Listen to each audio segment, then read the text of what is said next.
usisahau kusubscribe, like na kucomment. Mamlaka ya hali ya hewa ya Tanzania, yani TMA, ilitoa utabiri wa mwelekeo wa msimu wa mvua za vuli na mvua za msimu kwa kipindi cha Oktoba 2025 hadi Disemba 2025 na kipindi cha mwezi Novemba 2025 hadi Aprili 2026 mtawalia.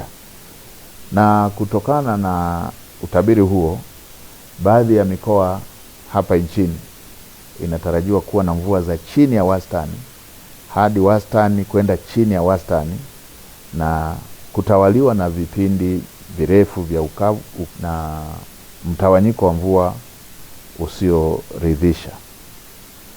Tathmini ya mamlaka ya hali ya hewa inaonyesha hali ya kuchelewa kwa mvua inatarajiwa katika maeneo ya mkoa wako wa Dodoma, Mheshimiwa Mkuu wa Mkoa, mkoa wa Katavi, mkoa wa Kigoma, mkoa wako wa Singida, Mheshimiwa Mkuu wa Mkoa, Tabora, pamoja na mikoa ya Iringa, Mbeya, Mtwara, Njombe, Songwe, Rukwa, Ruvuma, pamoja na kusini mwa mkoa wa Morogoro.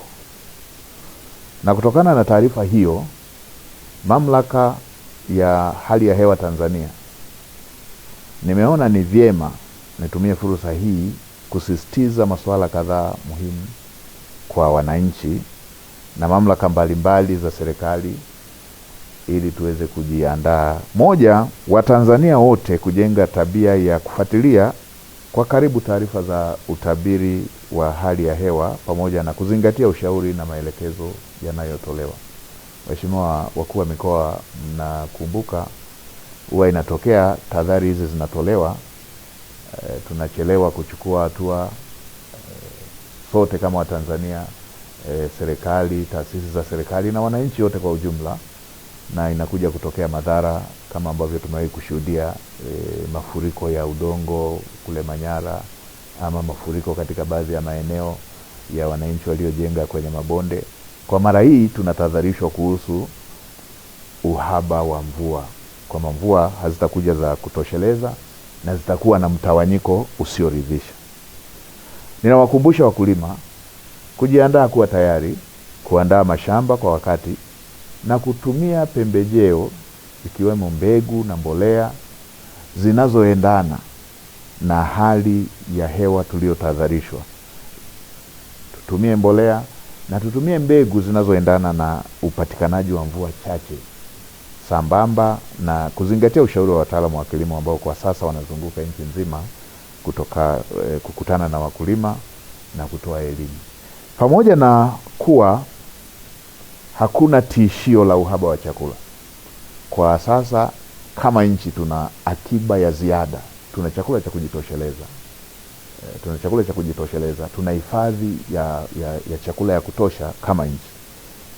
Lakini ni vyema wananchi waendelee kuzingatia matumizi sahihi ya chakula, ikiwemo kuweka akiba na kuepuka matumizi yasiyofaa, kwa sababu tumetahadharishwa kuhusu hali ya mvua kwamba hazitatosheleza, kwa hiyo huenda ikaathiri mavuno. Kwa ni vizuri tukaanza kuhifadhi akiba ya chakula tulionayo. Na kwa upande wa wafugaji, wanashauriwa kuweka mipango mizuri ya matumizi na uhifadhi wa maji na chakula cha mifugo. Ni jambo ambalo mara zote tumekuwa tukielezewa, na ni vizuri sana tukalizingatia hasa kwa wakati huu. Matumizi bora ya malisho, uhifadhi wa chakula pamoja na maji kwa ajili ya mifugo, ili yasijitokeze yale ambayo tumewahi kuyashuhudia ya upotevu mkubwa wa mifugo kutokana na uhaba wa chakula pamoja na maji. Wakuu wa mikoa pamoja na wakuu wa wilaya, wasimamieni maafisa ugani ili muhakikishe wanawatembelea wakulima na kutoa ushauri, ikiwemo matumizi sahihi ya mbegu kulingana na hali ya hewa badala ya kukama. Ili kwa wa kwanza kupata habari zetu, tafadhali usisahau kusubscribe, like na kucomment.